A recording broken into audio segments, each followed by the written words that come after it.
您不能进去，我们这儿没有垃圾可捡。姑娘，我不是捡垃圾的，我是来找我儿子。您儿子在我们公司上班？您开玩笑吧？他叫什么名字？李腾飞呀，李总，真好。我平时啊就在这儿工作。请喝茶。哎，谢谢啊。没关系，这是我应该做的。李总，那我先出去了，有事您叫我。好，先忙啊。啊，来，咱坐下。好，好，好。来，先喝口水。好。儿子，哎，看到你这么有出息，妈真为你感到高兴。妈，儿子呢再好一点，我就把你接过来。好。你说你给你买的新衣服你也不穿，飞机也不坐，提前来了也不说一声，难怪人不放进来。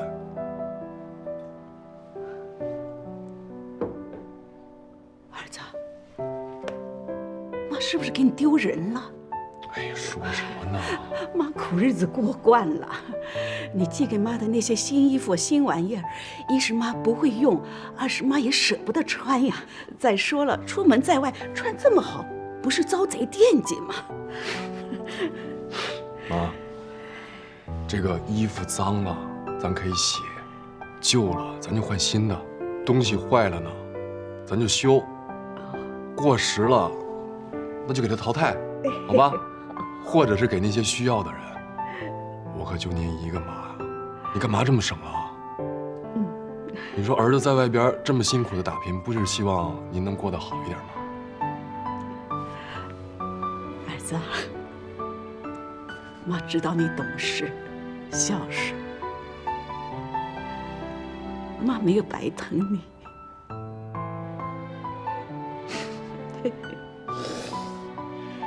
瞧你哭什么呀？本来挺高兴的，人看到了还以为儿子不孝顺呢。谁敢说你不孝啊？我跟他拼命！儿子，你看，妈给你带什么了？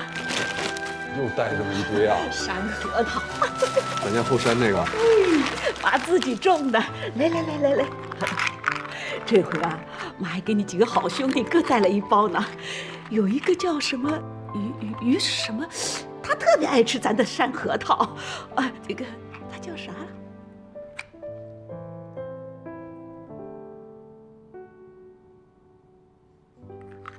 于鹏月。哦，对，哎呀，瞧我这记性，于鹏月，妈可想他们了，啥时候啊带我去见见他们啊？哦，吃啊，有，还有。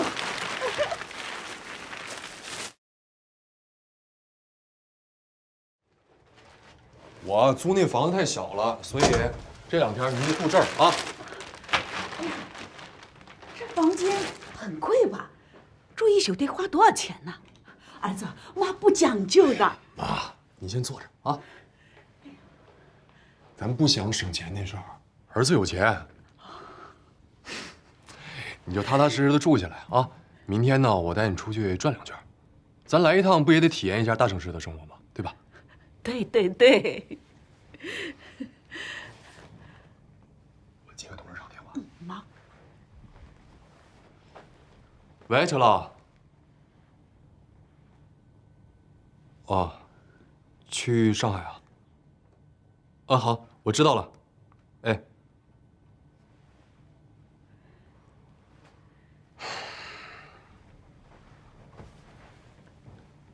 妈，不好意思啊，临时接的电话，我明天得去上海出差一趟，但我就走1天。去忙吧，妈不耽误你啊，忙吧。哎，要不然这样，我找个人陪你。找人？谁呀？你不是一直说希望我找个女朋友吗？我保证找的这个人，你绝对满意。好。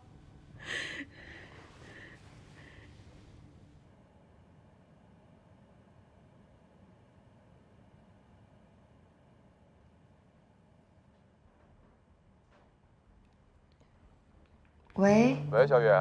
哎，腾飞，有什么事儿吗？有个事儿得请你帮个忙。你放心，不是公事儿，是跟我妈相关的。你妈妈，阿姨出什么事儿了吗？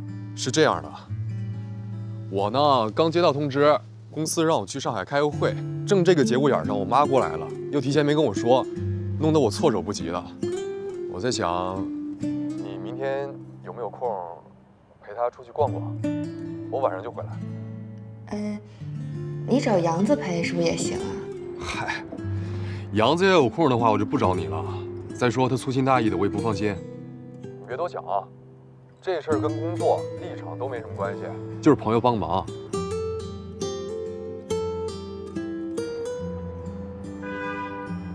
哎，于鹏岳不会连这事儿有关吧？那行吧。那行，谢谢啊，我马上把我妈联系方式发你。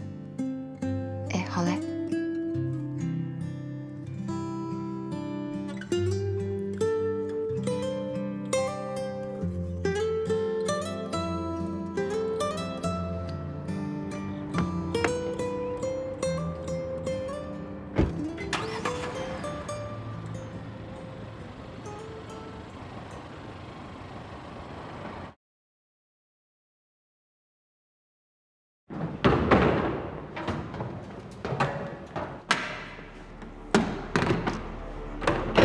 怎么，觉得心里有愧？不好意思在这住了。不好意思，你想多了。我所做的一切都是为了生存，为了我妈，所以没什么愧疚的。叶知秋有一句话评价你，说你就是个伪君子。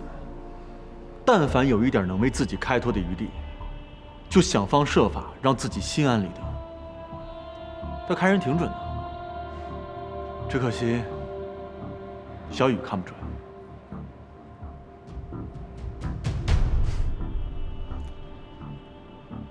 我妈来看我了，但是呢，我今天临时去上海出趟差，没办法，就只好让小雨替我照顾小姑了。她答应了，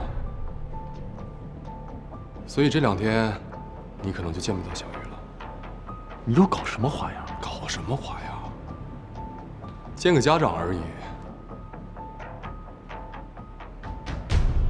你放心，他们俩一定会相处的很好的。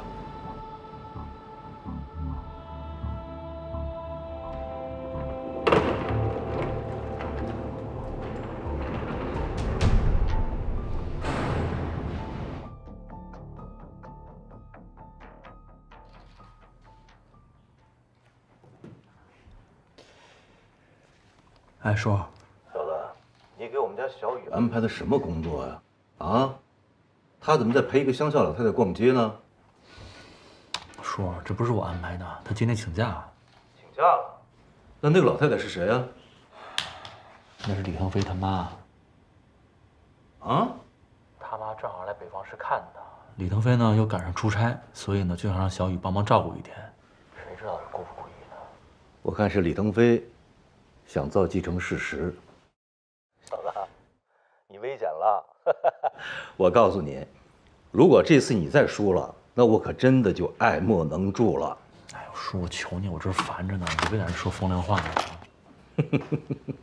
开个玩笑啊，一点幽默感都没有。哎，我跟你说啊，你对自己没信心可以，你对我们家小雨不能没有信心，明白吗？我姑娘对朋友的事情有求必应是真的，但是我们家小雨绝对不是那种脚踩2只船的姑娘，明白吗？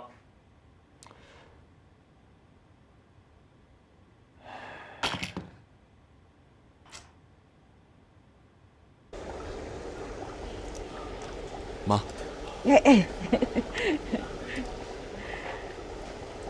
小雨，今天辛苦你了啊！谢谢。让我妈逛了这么一整天。其实我也好长时间没逛街了，陪阿姨也顺便放松一下我自己。小雨啊，这个你拿着。这是，这回我来啊，也没带什么好东西，这个你拿着。妈，不用，他带来了。不用，阿姨，你真的不用这么客气，真的不用。你是不是嫌弃呀？这怎么会呢？当然不是啦。啊，那我给你带上，来。也是我妈的一份心意，不值几个钱，你收着吧。好看，真好看。谢谢阿姨啊。谢什么呀？以后啊，我不在北方市，还得麻烦你替我照顾腾飞。腾飞这么独立的人，他哪需要别人照顾呀？再独立的男人身边也得有个女人呀，你说是吧？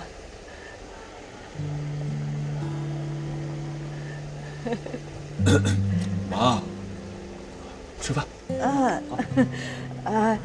哎，腾飞啊，你啥时候带我去看看你的好朋友于鹏岳呀？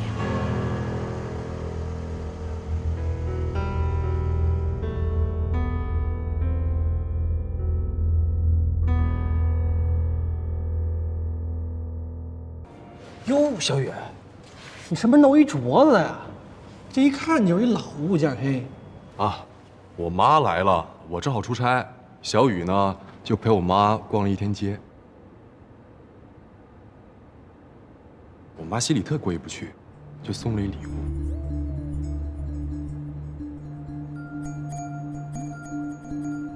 这个镯子这么古朴，应该是祖上传下来的吧？这一看就是祖上传下来的呀，那还用说吗？当时我奶奶手里就有一个，是我爷爷的妈妈传给她的。后来我奶奶又把这个镯子传给了我妈，我妈说等以后我有了媳妇儿，再把这镯子传给我媳妇儿。但是我这媳妇儿现在还没……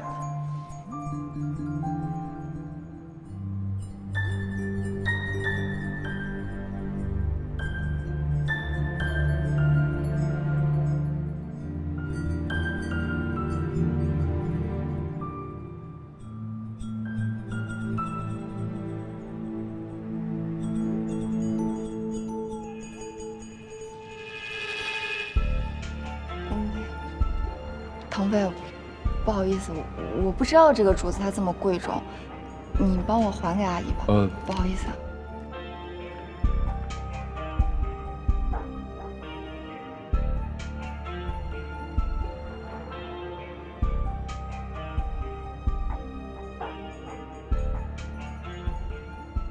走吧，太君。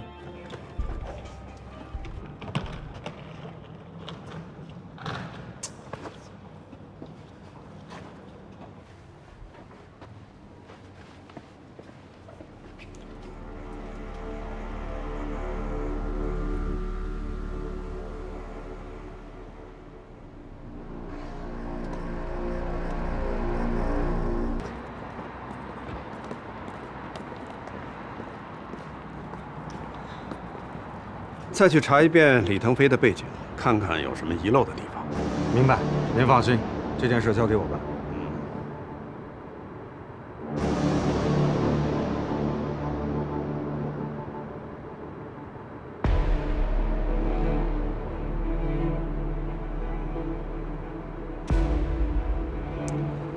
志秋啊，日久见人心，我希望你是一个有心之人。我明白，陈老。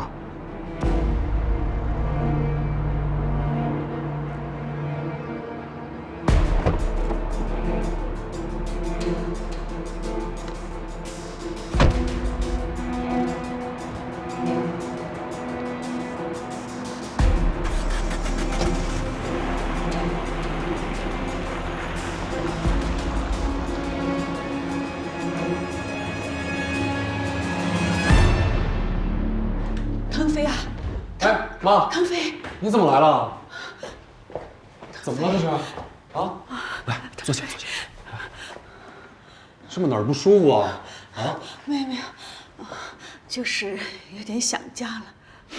我出来好几个月了，是不是给你添麻烦了？你到你自己儿子这儿麻烦什么麻烦？我求之不得了，每天就盼着您来看我。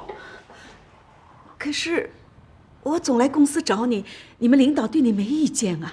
放心吧，不会的。来，喝水。儿子，刚才我在楼下看到你们公司的叶副总送一个老板模样的人，我听到他们在说你。啊，说什么？说什么我也没听清楚，但是感觉很严肃的样子。啊，没什么。最近呢，公司有点麻烦事儿，大家都挺着急的。你放心啊。那叶总送的那个人是干什么的？那是我们董事长。董事长，他叫什么名字啊？陈护生。妈，你这怎么了？是不是哪儿不舒服啊？没有没有，刚才没有，妈就是想回老家了。要不我带您去趟医院检查一下啊？不用不用，妈身体好着，在老家还可以爬树打核桃呢。没事，妈真的没事，就是想回家了。这怎么突然间就想家了？我出来好几个月了，想回家了。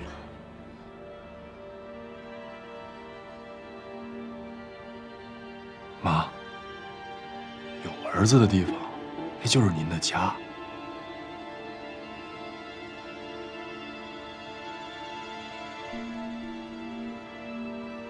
儿子，这不一样的。再过几年啊，你也该有自己的小家了。妈总不能陪你一辈子。你聪明能干，将来一定能在大城市扎下根来。可妈在这里不习惯，这里到处都是高楼大厦，可是没有一间屋是咱自己的。这里人山人海，可没有人跟妈说话。这吃的再好吧，我总感觉没有咱自己蒸的馍香。妈是真的想回家了。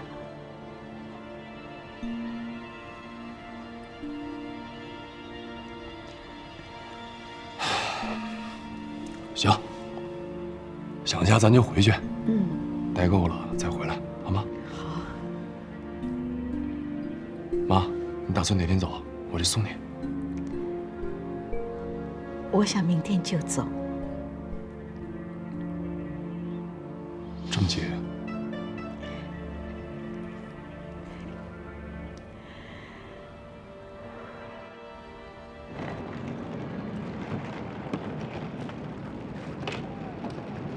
好了好了，别送了，你们回去吧，我知道怎么进去的。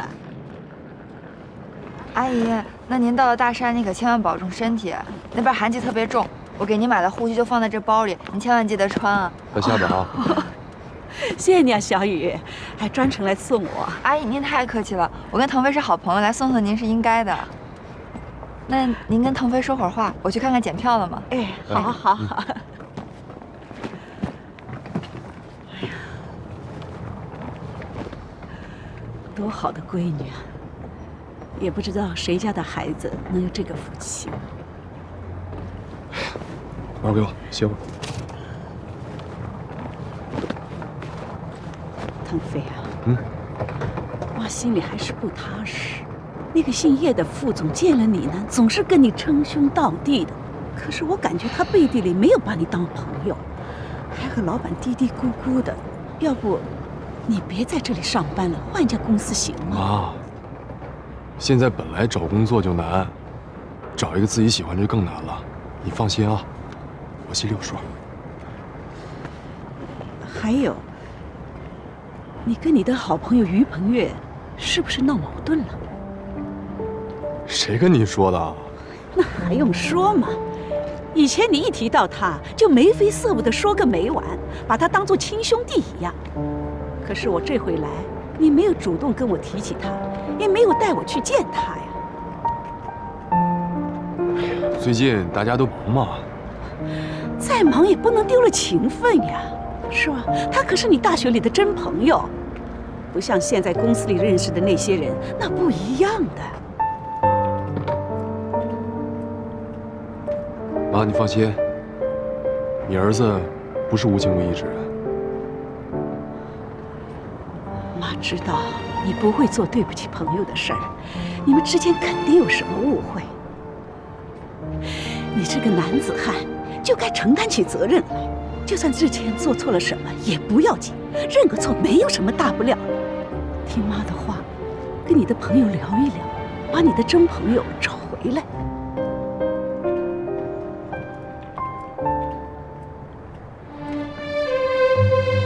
阿姨，一路顺风。妈，那个行李在下边，你走的时候别忘拿了啊！啊，京鸭片记得按时吃啊，妈。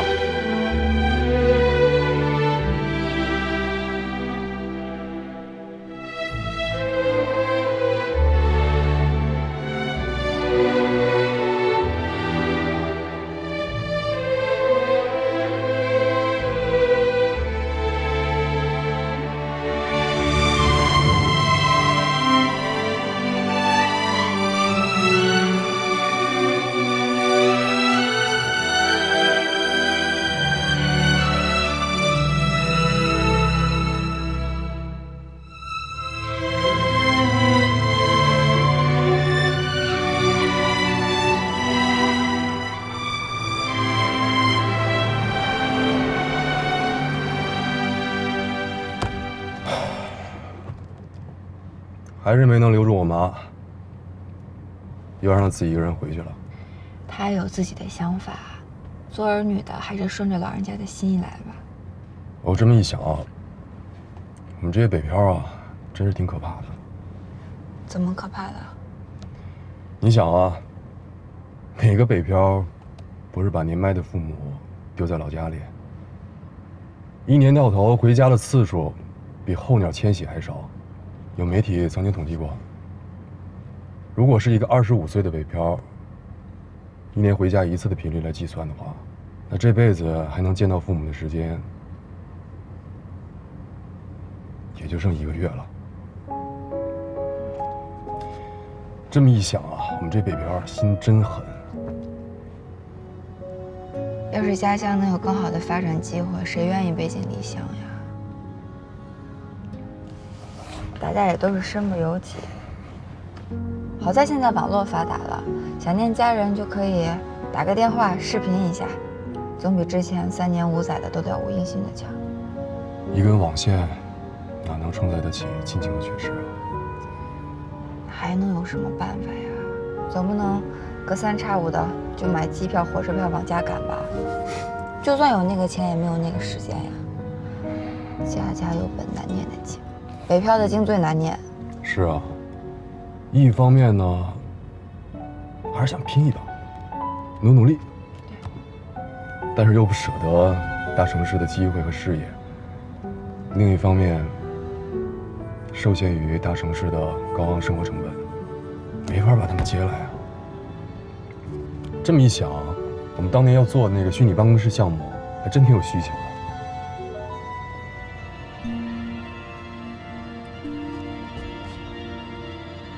停车！出什么事了？哦，我忽然想起点事儿，我得回公司一趟。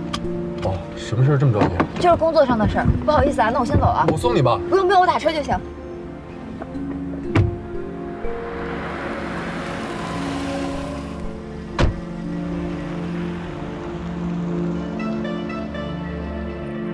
你再跟我多说一点关于李腾飞的事儿呗。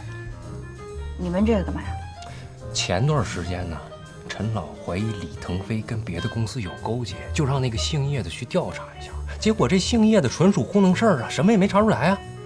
我就想着我自己再查一遍，万一要让我查出什么事儿来，我当着陈老的面才能狠狠地扇那姓叶的一大嘴巴呀。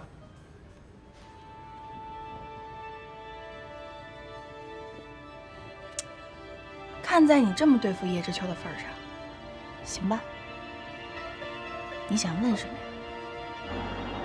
你说什么？李腾飞的老家不是晋东县，是绥安县呢？我当然听周啊，李腾飞的同学说，当时政府要在山上修水库，这才把李腾飞的家人和全村迁到了晋东。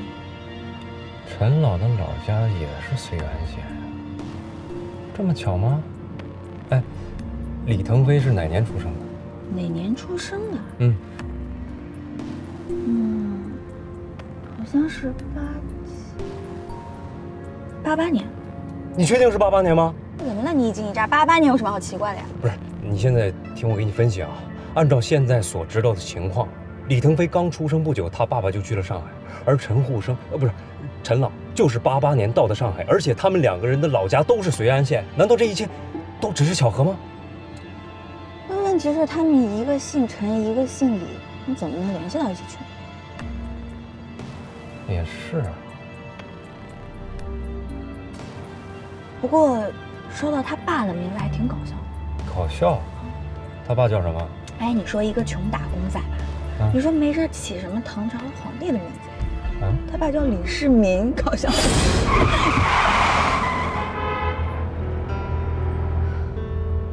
你踩什么刹车啊？你吓死我你！陈老的原名叫陈世民，他改过名字这件事儿，只有我跟郭夫人知道，其他人根本就不知道。郭夫人高兴的时候还拿他这个名字开过玩笑。这有什么好奇怪的吗？那叫菲菲的还那么多呢。那李腾飞的妈妈叫什么名字？你知道吗？这我哪知道呀？不是，他在你们那儿上班，你查一下紧急联系人，不什么都知道了吗？哎，你往哪看呢？我要回家，你听见了没？我去哪儿？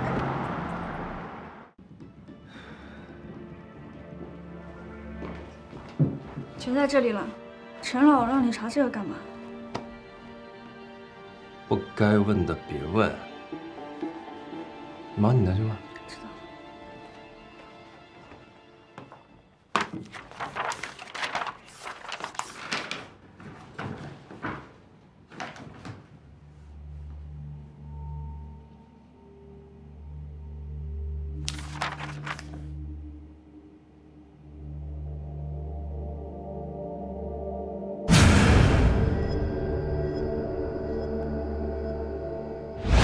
不管他干什么，你通通给我记录下来，随时跟我汇报。你要密切注意，跟他接触的人里面有没有一个叫李应春的女人。一旦有这女人消息，随时跟我汇报。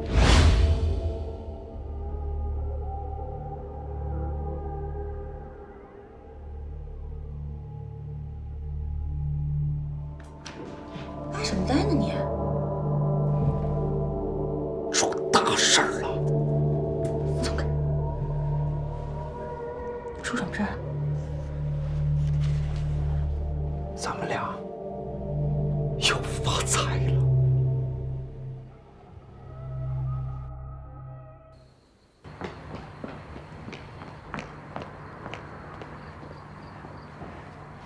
陈老，不是跟你说了，不要来烦我了。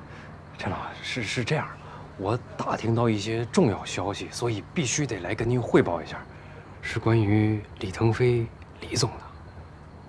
你去打听他干什么呀？上次您吩咐叶知秋去查他的时候，我不是正好也在吗？那既然听到了，我肯定得给您帮忙，替您分忧嘛。你倒是挺积极的。打听到什么了？啊，我打听到咱们李总是单亲家庭，刚出生不久呢，他父亲就去外地打工了，后来死在了上海。那会儿他才不到3岁啊。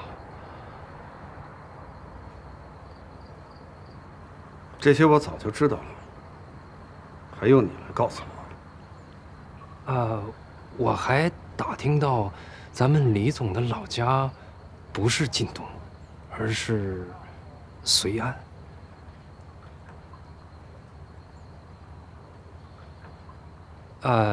另外，我还听说，咱们李总的父亲叫李世民，他的母亲叫李应春。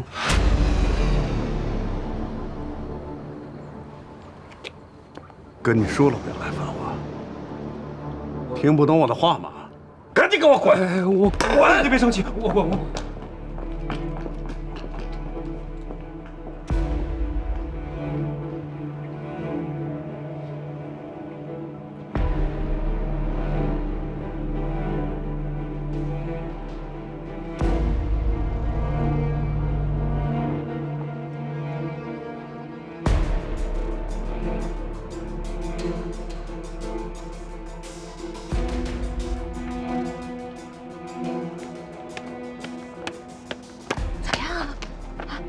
道听了是什么反应？有没有脸色都变了？不但什么反应都没有，反而把我骂了一顿。这下惨了，要是让姓叶的知道了，还指不定怎么笑话我呢。你说他听了之后什么反应都没有，还骂你了？啊，他让我滚，从来没见他发这么大的火。看来咱俩这回是猜错了。走吧。傻。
有道是，英雄莫问出处。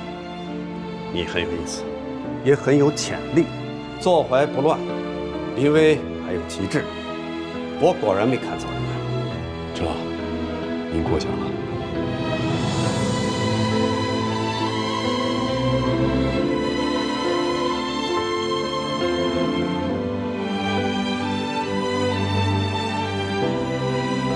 程福生，你居然背着我给这个女人写信！程福生，很好啊，你忘了当初是谁救了你？是谁力排众议，让你做了我的丈夫？是谁帮你创办了玉兰集团？如果你还想着那个女人，还惦记着那个孽种，你就给我从这里滚出去，从郭家滚出去，从玉兰集团给我滚出去！当初我能给你的，现在我也能亲手把它收回来。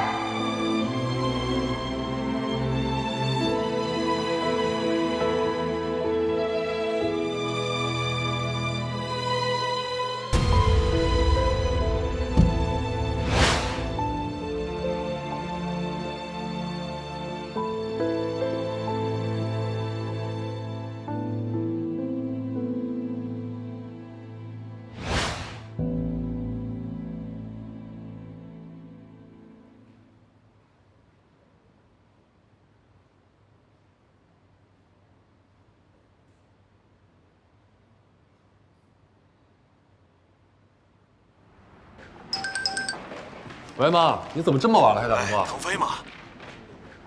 我是你张六叔，你妈她……我妈怎么了？你妈她这2天一直觉得不舒服，说是心口疼，托我进城的时候帮她带点药。这药我家里还有点，今天吃过晚饭，我说先帮她送过去，谁知道一进院门，发现她晕倒在院子里了。我妈的人呢？我和村里人一起把她送到了镇上的医院里。医生说他可能心脏有毛病，说是要动手术。哎呀，腾飞呀，你快回来吧！你妈她闭着眼睛都在喊你的名字呢。我知道，六叔，我马上回去啊。麻烦你跟医院说一声，用最好的药，找最好的医生。这里治不了的话，咱们就去县里，去省城，来北方市。只要能治好我妈的病，多少钱都行。哎，李总，我正好找你有事。啊，就是不准，李总，这可是陈老刚刚问死的啊！帮我跟陈老请个假好吗？我妈她病了，我得回老家一趟。啊，他们请假回老家？不是，那这边工作怎么办？现在正是要紧的时候，你这不是辜负陈老对你的信任吗？这儿工作没我也能进行，但我妈我只有一个。哎。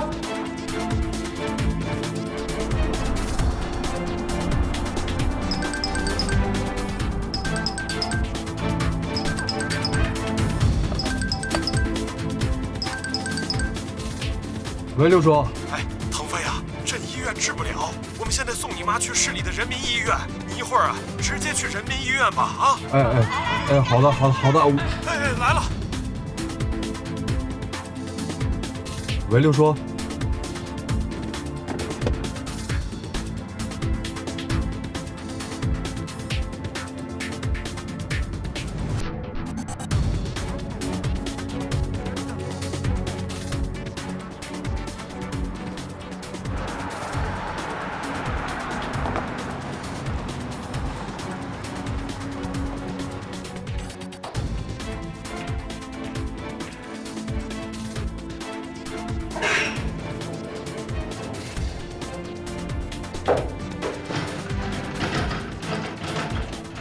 医生，他怎么样啊？目前来看，已经基本稳定了，不过还要再观察一段时间。哎，对了，他的家属还没到吗？应该快来了。哎呀，我给他打电话，他手机关机了。刘叔，刘叔，哎呀，你可来了，妈。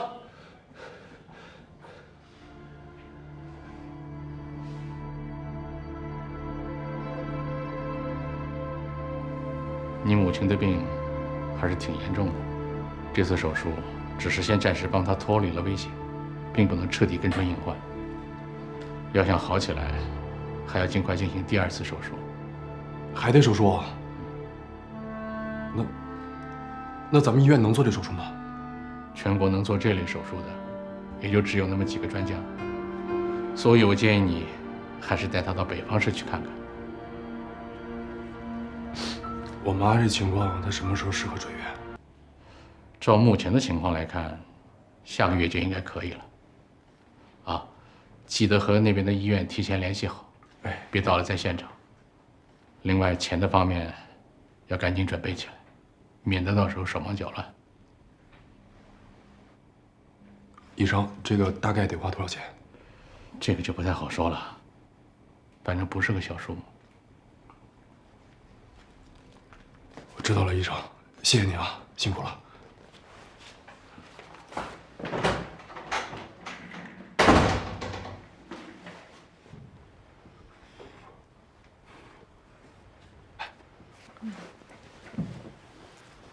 慢点啊，一小口就行。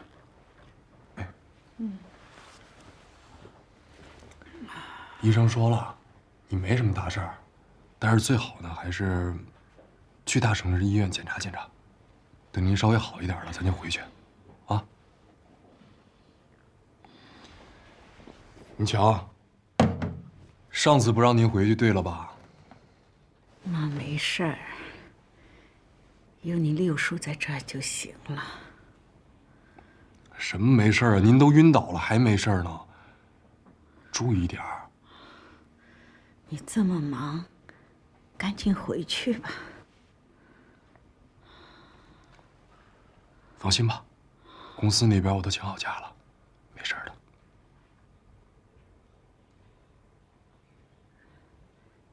你还在那家公司工作？在。换个公司。妈不喜欢那些人。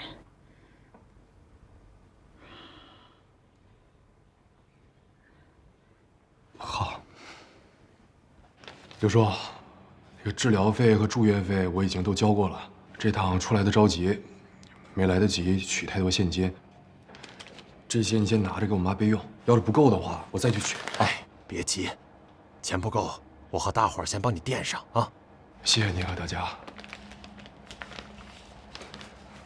我马上还得再回去一趟，一来是给我妈找一个后续治疗的医院，二来是回公司请个假。我妈这儿可能还得拜托你再照顾几天。放心吧，你妈我们会照顾她。谢谢六叔。那我先回去，有什么事给我打电话啊。好的。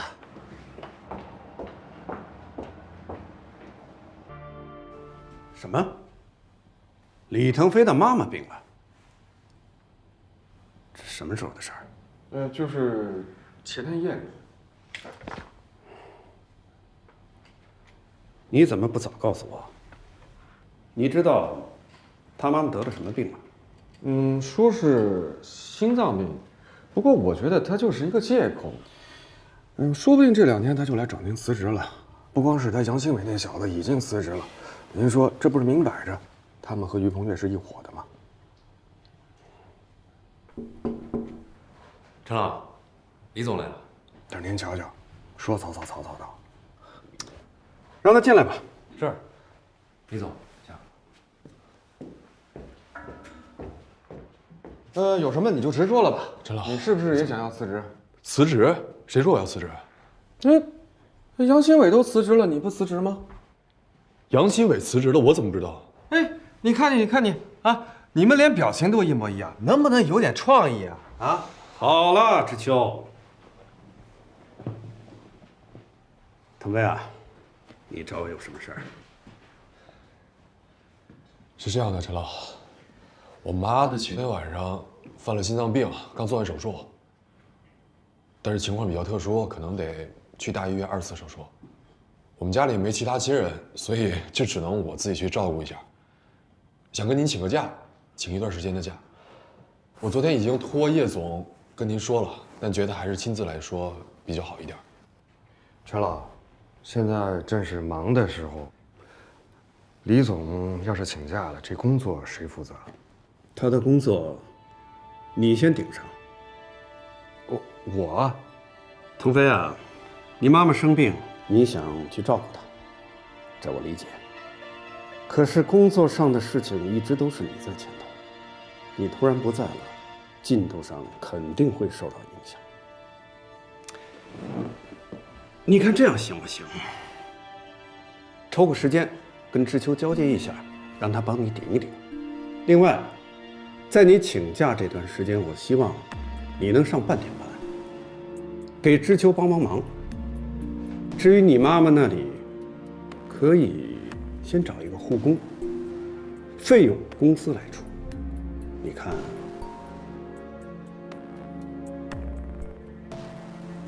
您都这么说了，我还能说什么？谢谢您想得这么周全。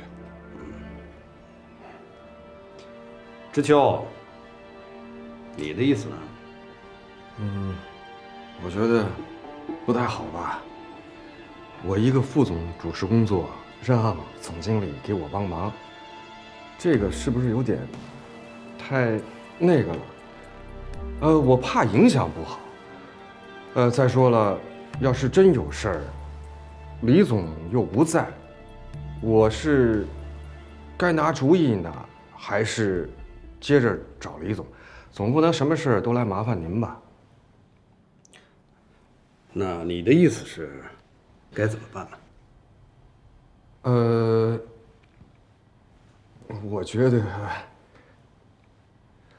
我觉得能不能把我和李总的位置暂时的稍微的调整一下，这样，要不然工作起来名不正言不顺的，不好。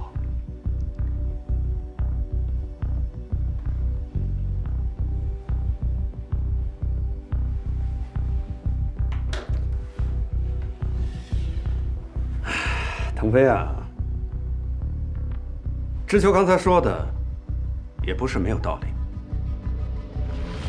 公司目前正处于大发展的时期，必须要有一个随时拿主意、随时解决问题的人。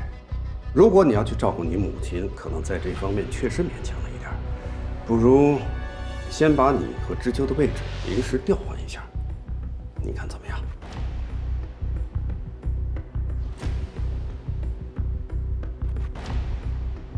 我服从公司的决定。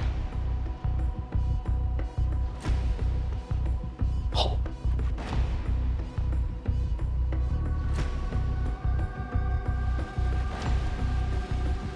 陈老，您干嘛让那个叶知秋当这个总经理啊？他这个人毛毛躁躁的，能担当得起重任吗？用人就像下棋。每一枚棋子都有他自己的用处，叶知秋就是我马上要用的。这一步走出来，将是我扭转乾坤的一步大招。可是李总也算是劳苦功高，您就这么把他放弃了？为了保帅，连车都可以丢。这一局我整整筹备了3年，一定要拿下来。就算是我亲儿子挡了我的路，我也绝不会手软。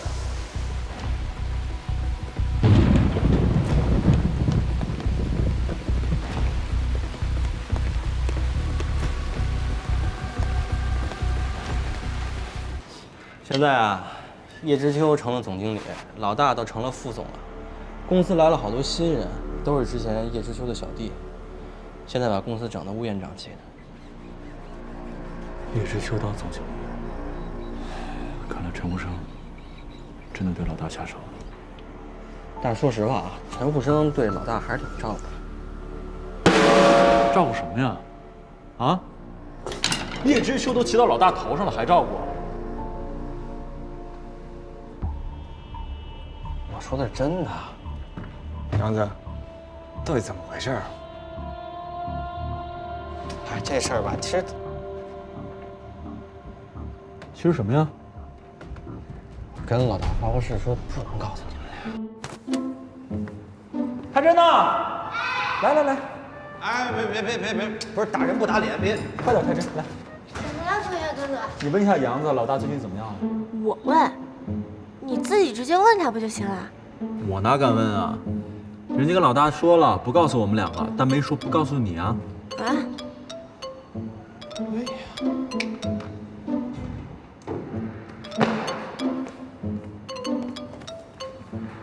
太真呐，老大他妈病了。妈生病了？什么病？心脏病，还挺严重，好像得住院做手术。老大去跟陈武生请假的时候，陈武生不但给了假，还把医院护工检出了，但是条件只有一个，就是让他跟叶知秋把工作岗位调换，这样能不耽误工作。太奇怪了，陈无生到底要干什么？不管陈无生干什么，咱们得帮老大呀。我知道，你又不是不了解老大，你这个时候帮他能接受吗？还得想别的办法。我可什么都没跟你俩说啊，你俩什么也没听见啊。唐飞哥哥，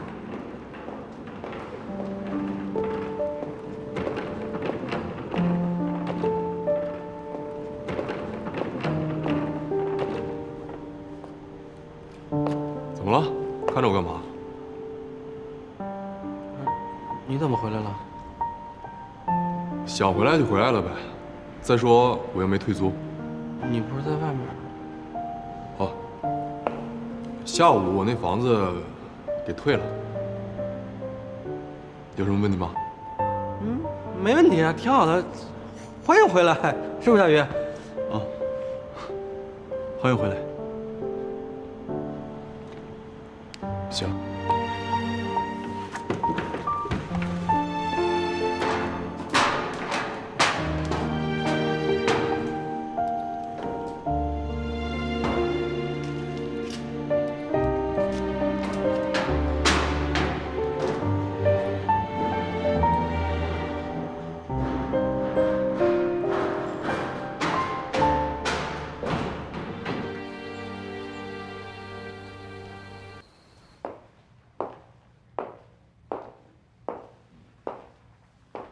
妈，今天感觉好点没？好很多。都说你别老来看我，你一个大老总，工作这么忙，你老来看我，这不是耽误事儿吗？嗨，别听你妈的，她嘴上说不让你来，心里啊可着急呢。这太阳刚刚往西边去啊，她就开始叨叨了。哎呦，这几点了？这孩子怎么还不来？怎么还不来呀？我们这耳朵里都起茧子了。你不懂，他平时工作很忙的。这现在哪有老总自己干活的，都会安排下面人去干的。对，您儿子这么年轻，就当上老总了，多有福气呀！什么福气啊？还不是靠他自己一点点干出来的。我这个当妈的啥都给不了他，就教会了他能吃苦守本分。这孩子有股韧劲儿，认准的事儿啊，一定要干到底。妈，您就别夸我了，啊？对对对，你好好劝劝你妈妈，可别再夸你了，要不然我们家这孩子啊，这都不能要了。哎呦，妈，怎么了？哎呦，妈，怕是心脏有问题，你还愣着干嘛？赶快去叫医生吧。不看一下我妈？好的，哎呀，不医生，着急，不着急，医生马上就来，不着急。哎呀，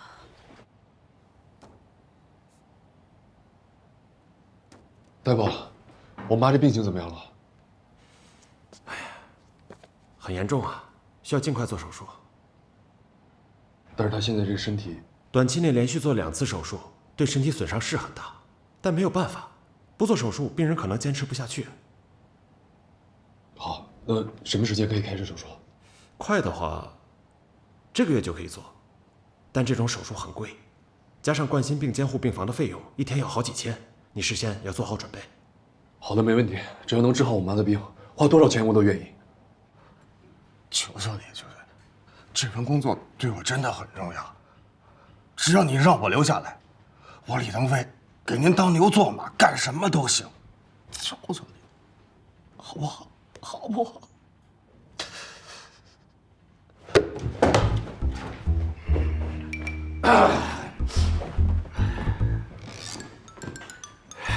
李腾飞呀，李腾飞，没想到你也有今天，啊！早知今日，你何必当初呢？处处跟我对着干，啊！行，看在往日的情分上，我就拉你一马，放你一条生路。谁让我心善呢？爽，爽！哎呀，你呀，不用客气了，李总老相识了，我自己进去就行了。哪成啊？我怕您自己找不到他。我都来过多少次了，怎么可能找不到？您是不知道，我们公司啊现在出了点调整啊，他换办公室了。李总是高升了？谈不上什么高升，反正您要谈业务，找我就对了。哎，李总，你怎么坐这儿呢？哦，王总，你怎么坐这儿呢？哦，最近调整办公缺，我就先搬到这儿来了。王总，您不是要谈广告合作吗？来我办公室谈。来，哎，先忙先忙，走吧。这边。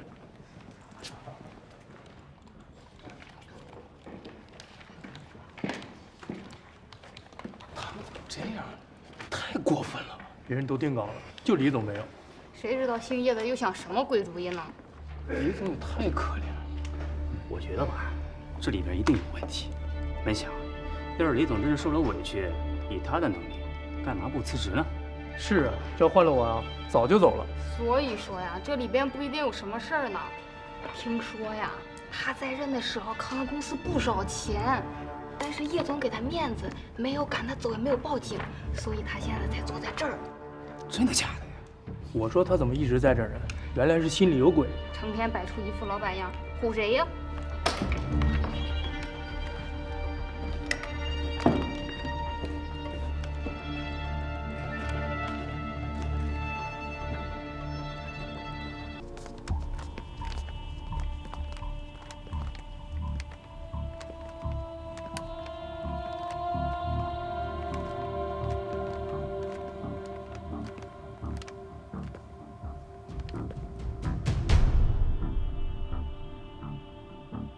腾飞啊，来了！怎么是你？尹晨，是我是石民，我来看你了。你认错人了，我不认识你，请你出去，出去！尹晨，你别那么激动好吗？别叫我应承。是我叫你什么呢？啊，那我就叫你李妈妈吧。李妈妈，你别生气，我今天来是找你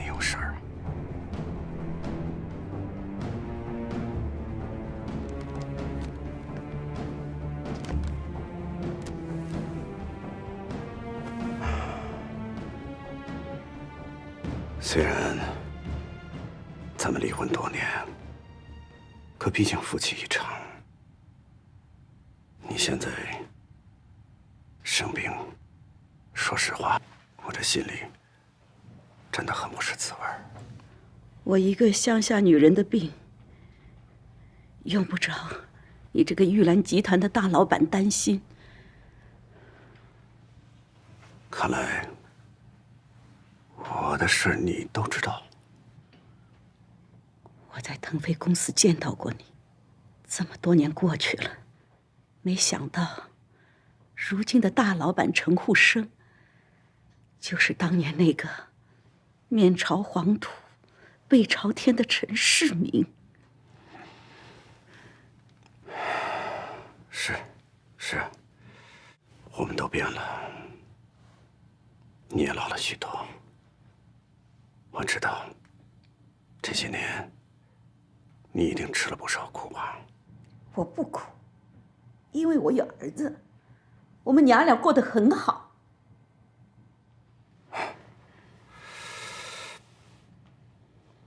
我知道你恨我，你告诉儿子说我死了，一个人死在外面了，甚至连尸首都引不回来。你还让他跟你姓李，甚至让他误以为他的亲生父亲也姓李。能把这一连串的谎言维持20多年，真的是难为你了。在我的心里，那个没有尽过半点父亲责任的陈世民已经死了，活着的是郭家的倒插门女婿，叫陈护生。迎春啊，不，李妈妈，你别激动，有什么话我们可以慢慢说。我们之间还有什么话可以说？走啊！你没话跟我说，可是我有话想跟你说，是关于我的儿子腾飞的。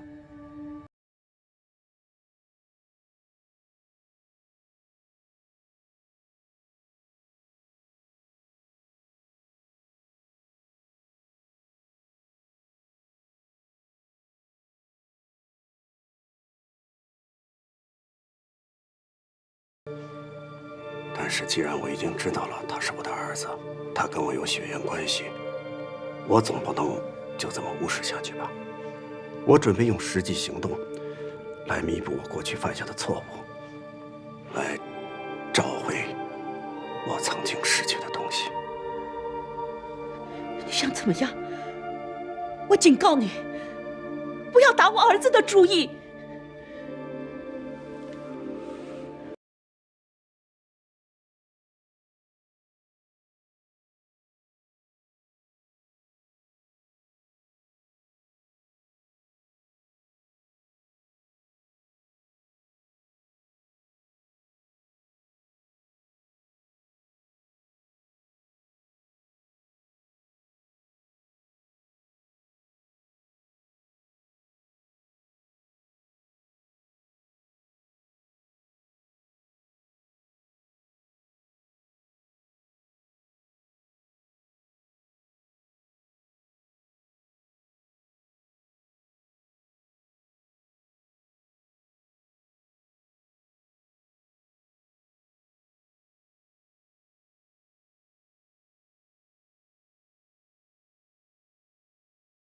他不是你儿子，我不稀罕，他也不稀罕，请你出去，出去！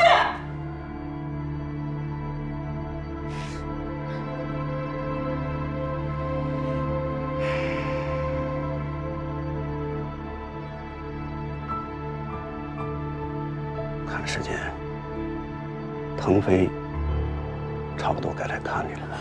什么意思啊？你还想见他？我现在就给他打电话。李迎春，别太自私了。就算你不为自己想，也得为腾飞想想吧。从小到大，除了贫穷，除了让人看不起，你还能给他什么？他的将来，你又能带给他什么？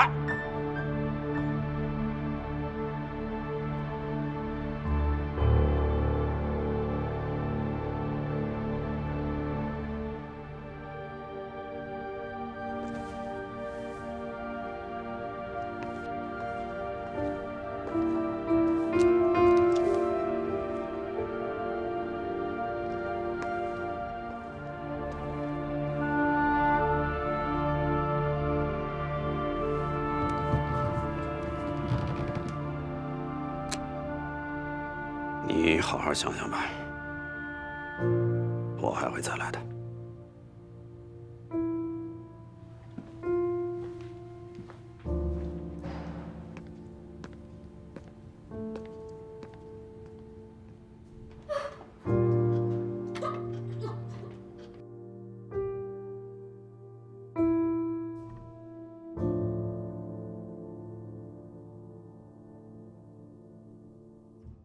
那个没有尽过半点父亲责任的陈世民已经死了，活着的是郭家的倒插门女婿，叫陈护生，不是你儿子。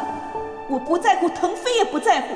从小到大，除了贫穷，除了让人看不起，你还能给他什么？腾飞，坚持住，马上就到了。出了这种事儿，我也是没有办法。我求求你了。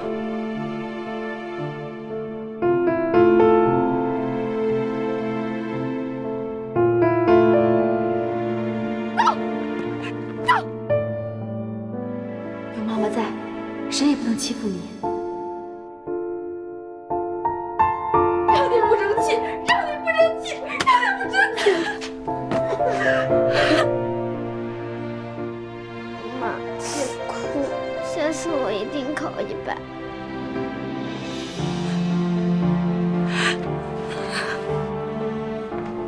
你看妈妈给你买什么好吃的了？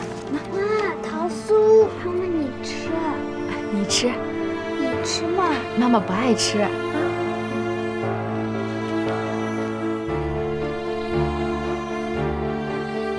妈，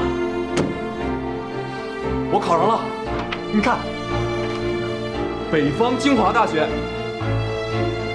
李腾飞，哎呦，儿子！妈，你辛苦了。儿子，你放心，学费我来想办法。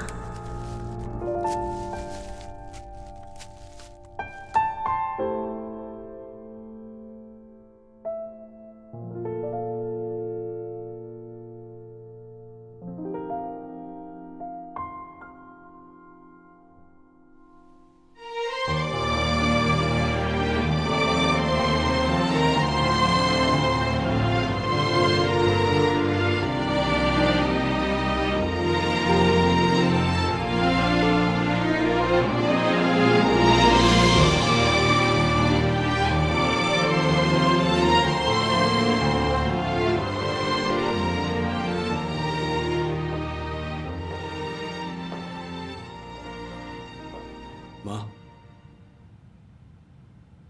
这么晚了，你怎么还不睡啊？儿子，妈有话跟你说。有什么话明天再说吧，应该休息了。妈睡不着。妈对不起你，你爸爸他还活着，他没有死。妈，您别说了，我都听见了。你都听见了，你能原谅妈妈吗？妈对不起你，儿子，妈对不起你。妈，我不怪你，我只是觉得你应该早点告诉我，这样你就不用一个人憋在心里了。就算他是我爸的话，又能怎么样？从小到大，我没花过他的1分钱，没吃过他做的1顿饭，也没和他过过1次生日。就算您告诉我，我也不会丢下您不管的。儿子，可毕竟他是你爸爸，你还年轻，正是有作为的时候，妈不想耽误你呀。妈，您别说了，我是不会认他的，也不会离开您。我记得，在我发烧的时候，背着我走几公里的路去看病的人是您，不是他。我记得，当我一个人在外面的时候，担心我吃不饱、睡不暖的人是您，不是他。我记得，省下了自己看病的钱，就是为了能供我上大学的人，是您，不是他。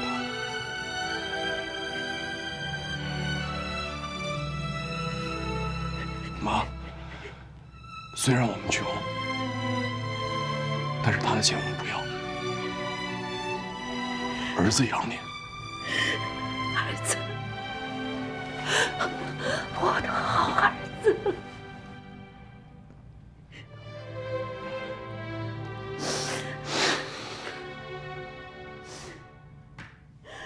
儿子可以养你。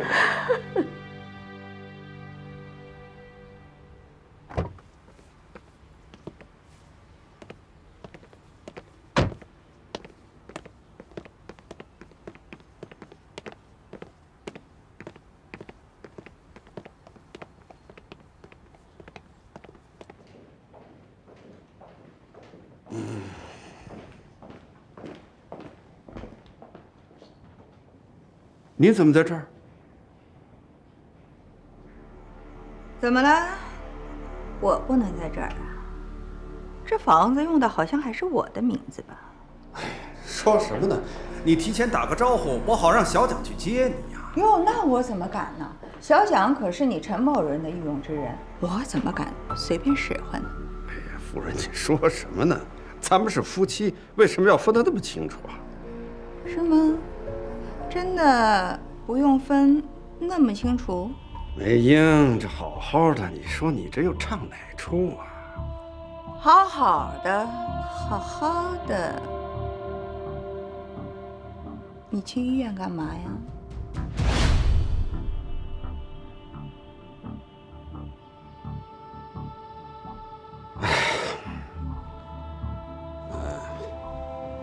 梅英，我是去了趟医院，他现在病得厉害，我呢只不过是尽了一点心意。你也知道，我们这30年都没见过面了，你总不会为这点事儿上门兴师问罪吧？那倒是啊，我也不至于为这点事儿兴师问罪。其实我跟你说，李迎春到底怎么样，我一点都不关心。不过，他好像有个儿子在你们公司做 CEO， 是不是有这回事儿啊？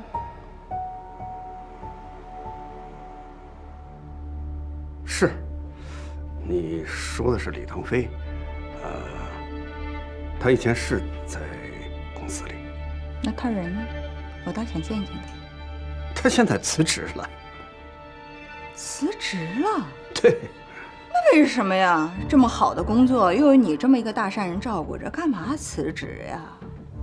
难道是公司容不下他，还是今后整个玉兰集团的 CEO 也要姓李了？夫人，绝无此事。我呢也不瞒你，这件事儿我也是刚知道的，我正在考虑怎么跟你说。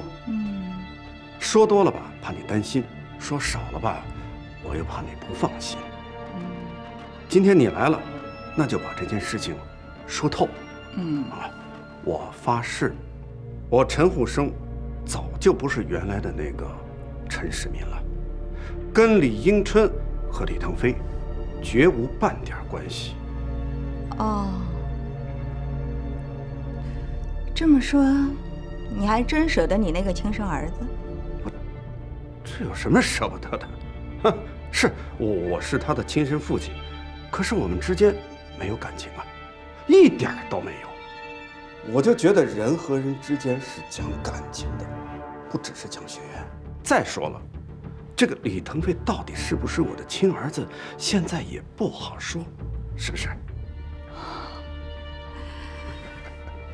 你这个老狐狸啊，永远都不会说实话。还是我替你说了吧。在你的眼里啊，人和人的关系，既不是讲感情，也不是讲血缘，而是讲利益的。所以，你记住了，你的根在哪里，你的利益在哪里，你做事就不会犯糊涂。犯错误。是，夫人说的是。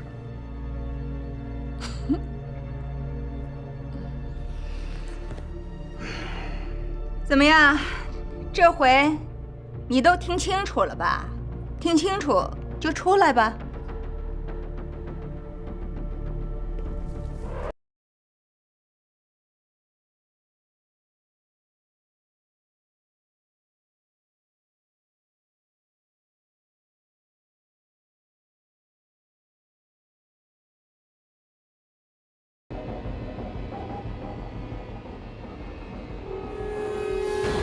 他呢是来找你的，只是先碰上了我。以我对你的了解呢，我觉得还是让他当面死了这条心，所以就让他特地留下来等你，这样对你对我对他都好，省得日后麻烦。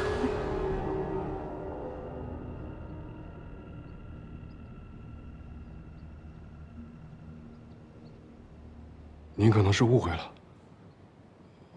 我来找陈老，就是还样东西。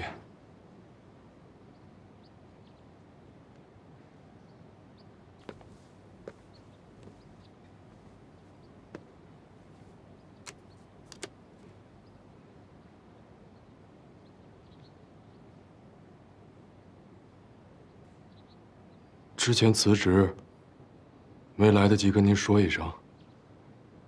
实在抱歉，陈老。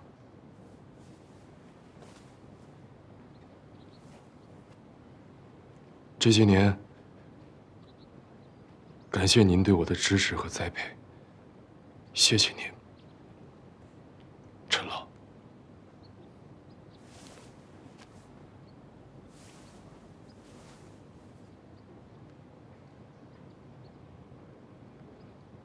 不管怎样。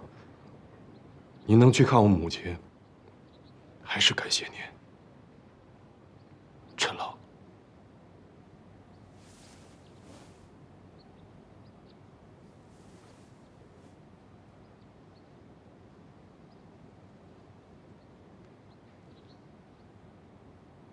不耽误你们一家人团聚了，我还有事儿，先走了。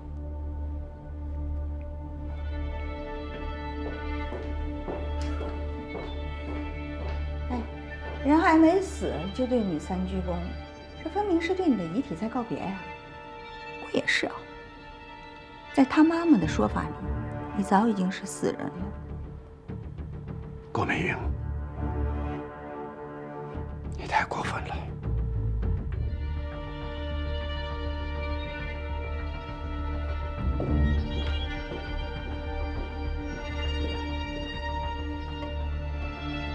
你愣着干嘛呀？啊！还不给我赶紧追出去盯着他！啊，是夫人。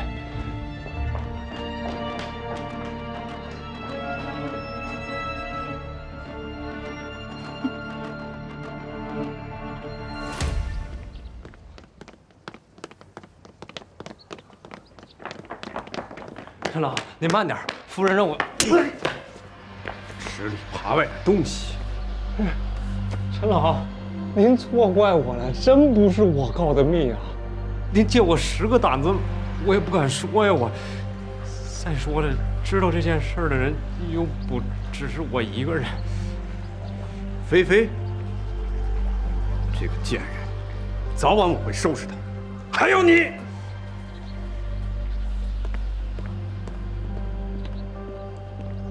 陈老，您去哪儿？我送您啊。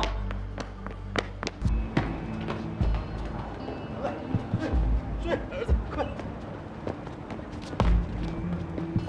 儿子，来，这爸爸，来，过来。我是他的亲生父亲，可是我们之间没有感情啊，一点都没有。人和人之间是讲感情的。这个李腾飞到底是不是我的亲儿子，现在也不好说。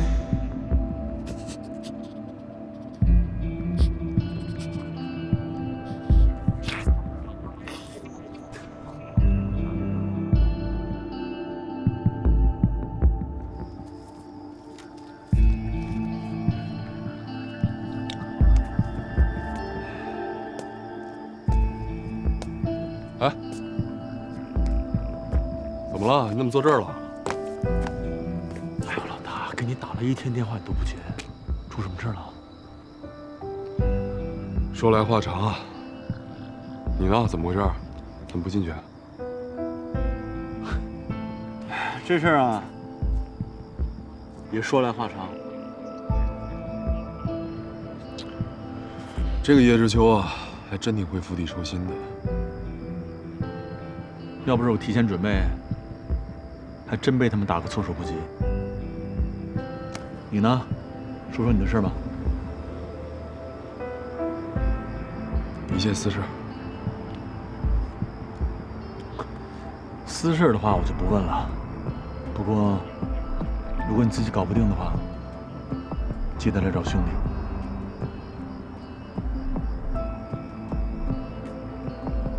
怎么？真不想知道？如果你不介意的话，我倒是想听听。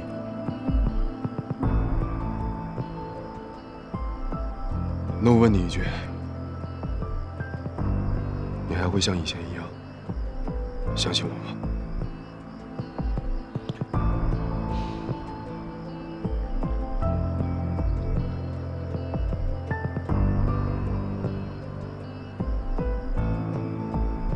你说的这个大合同，靠谱吗？当然靠谱了，这是我们李总亲自介绍的。他观察了1个月，同时也谈了将近1个月，从昨天下午开会一直到凌晨2点多，双方都把合同细节全部确定下来了。您说靠谱不靠谱？李总，什么大客户啊？说出来给我们听一听，或许啊，我们都认识呢。啊？是西河国际的王总，就是他，太强了！他现在就在我公司的休息室里。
要签合同，那就是还没有签嘛。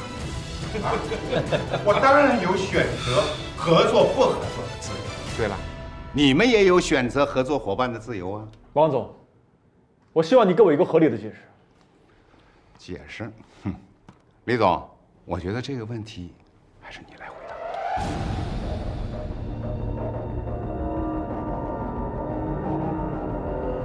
我没有什么好说的。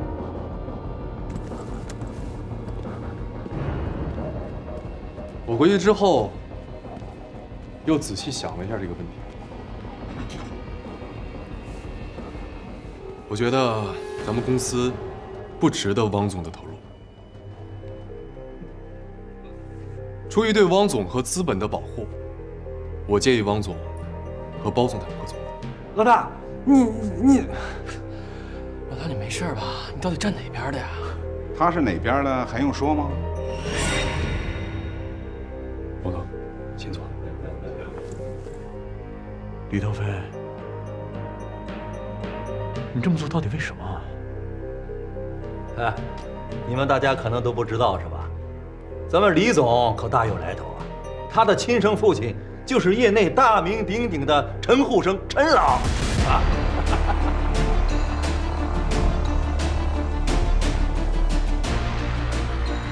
你是陈虎生的儿子？老大，这到底怎么回事？腾飞哥哥，这是真的吗？老大，你爸爸是……我为什么不能是陈虎生的儿子？腾飞，腾飞，你等等，难道你就不想知道我为什么一直没有认你吗？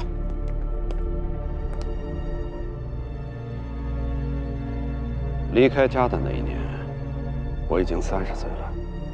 为了让我新出生的儿子别再像我一样，在穷山僻壤里挣扎，为了能让你的妈妈能过上好日子，我毅然决然地走出了大山。因为穷，没人看得起我。有一次生病，为了省一支几块钱的退烧针，我差点死在路上。也许是老天看着我太可怜了，我被一位富家千金给救了。在他的公司里，我第一次开阔了眼界，发现了自己的天赋，认识到自己的价值，从此便一发不可收拾。然后你就抛弃了我和我妈，成为了国家的女婿。是，腾飞啊，我知道你还在恨我，恨我当年无情无义地抛弃了你们母子，恨我这些年来隐姓埋名对你们不闻不问，恨我即使知道你是我的儿子，也不敢相认，还说出了那么绝情的话。可是爸爸真的是有自己的苦衷啊。倒插门入主郭家，如果我不从的话，他就要去告我，让我在监狱里待上一辈子。想到你和你妈妈还在等我回去，我只好先敷衍着，先答应了他。我来到这里，就是为了避开他，摆脱他对我的监视，也是为了寻找你们母子，寻找我的亲生骨肉。为了防止郭美英疑神疑鬼，整整20年，我都不敢轻举妄动。20年呀，我多想抱抱我的儿子。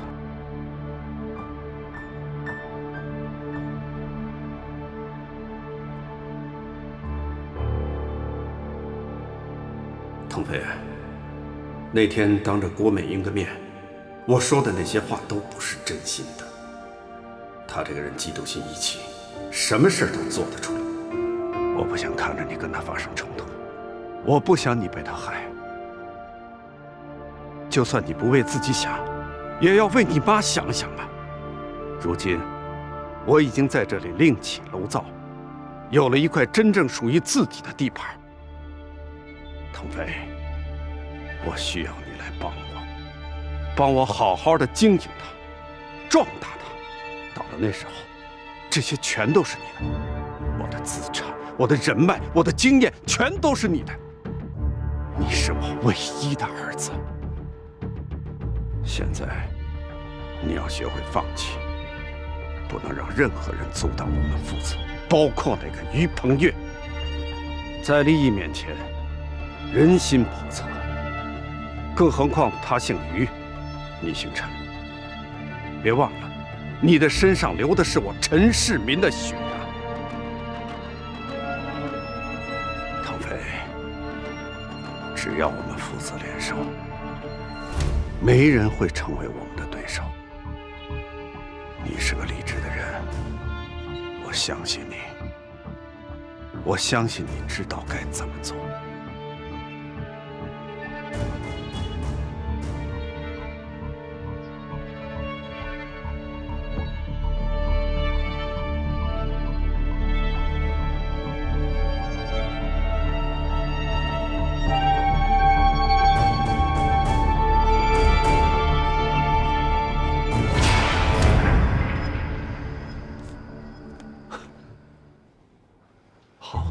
就算你是陈无生的儿子，你忘了当初怎么跟我说的？我们是兄弟，我们要一起把失去的东西夺回来。李凤月，你太天真了。我是说过，但是此一时彼一时，世事难料。既然我知道现在这些东西已经是我的了，还为什么要夺啊？只要守住就好了。李腾飞，你滚！不要叫保安！我不想把事情搞大，而且我还很开心呢。李腾飞，现在不是开玩笑的时候，你给我醒醒行不行？该醒的人是咱们，是我们看走了眼，看错了人。我还自以为是的以为不会在同一个地方第一倒两回，没想到这两回都是被你给暗算的。李腾飞，真够狠！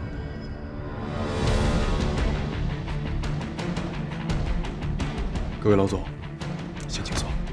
于总，这些疯话就不要再说了。这是高档写字办公楼，不是你们这些江湖草根打打杀杀的地方。闭嘴！哎，好了，啊，你们兄弟两个人的纠纷呢，我们管不着，我们只认合同，只认数字，只看财务报表上的业绩是不是达到了我们对赌协议上的要求。达到了呢，那就恭喜你；达不到，那就愿赌服输。我告诉你，合同现在还没有到时间。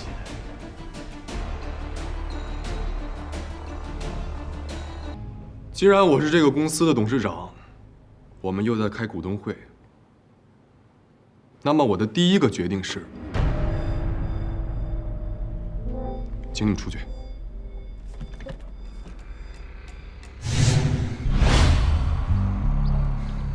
李总，你说什么？让我们出去？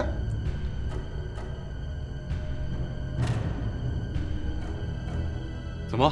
我没说清楚吗？那我再重复一遍啊，请你们3位出去。这是我们的地方，凭什么让我们出去啊？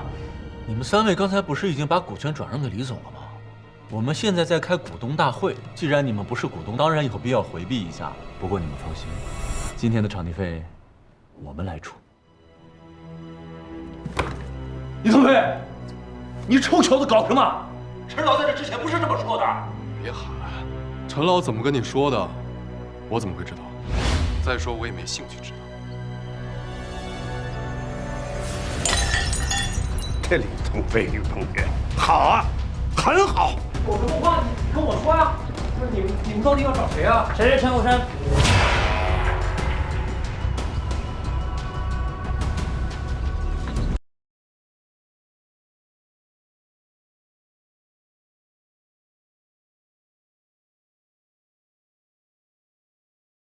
放心，转让的钱我会按照协议及时打到你们的账户。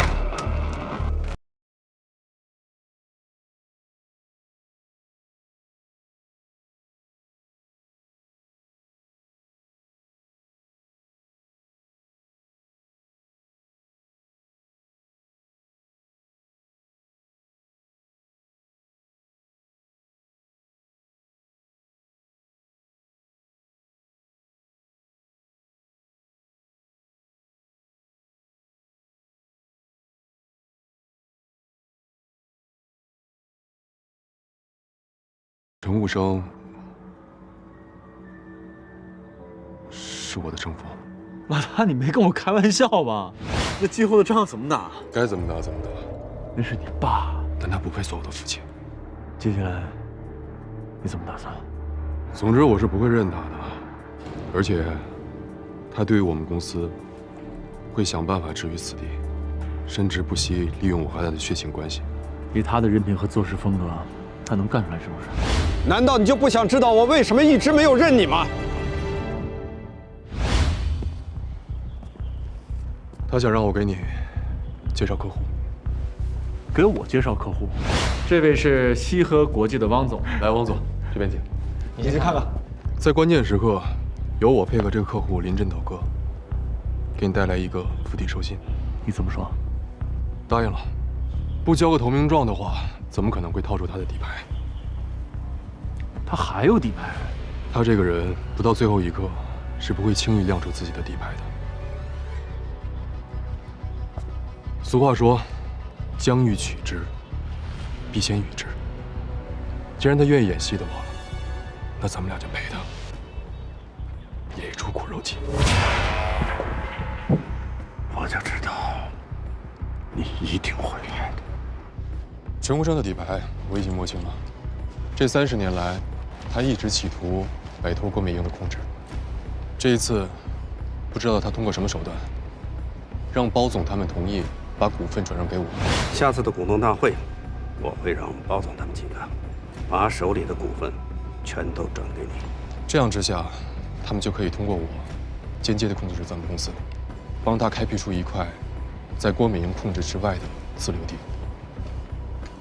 我记得你曾经跟我说过，如果我们还是兄弟的话，那就一起把失去的东西夺回来。现在，机会来了。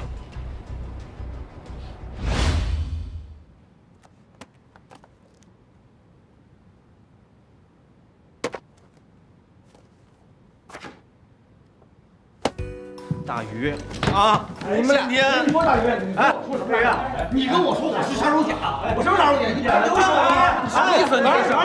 你吓死我了！我这里边保密的，知道吓死我了呢。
里的滋味而已，早晚有一天你会后悔的。这可能就是我们的不同吧。对你来说，名利比任何东西都要重要。可是你有没有想过，你也有老的那一天。当那一天，即使你拥有了全天下的财富，但是你已经老得看不清银行卡上的数字，抬不起付钱的手，甚至已经忘记钱是用来干什么的。到那一天，什么对你是最重要的？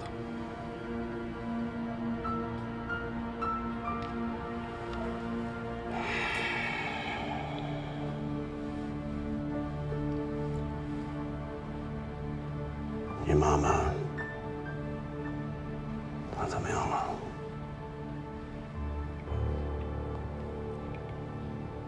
刚刚做完手术，很成功。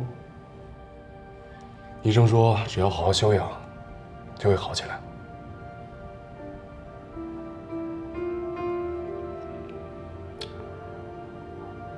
那就好。哦，对了，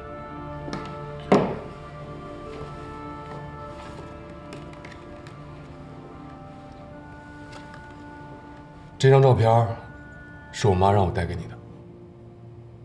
可能你都忘了你原来的样子，但是我妈还记得。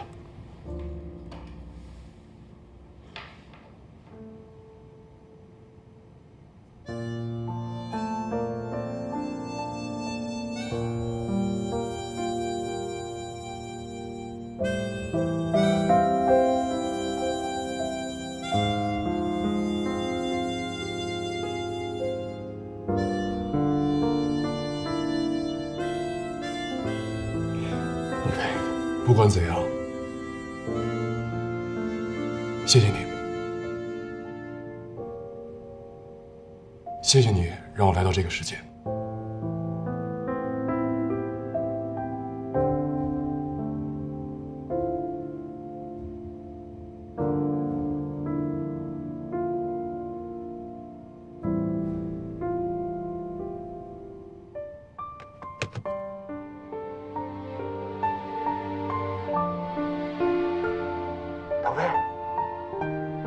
唐飞，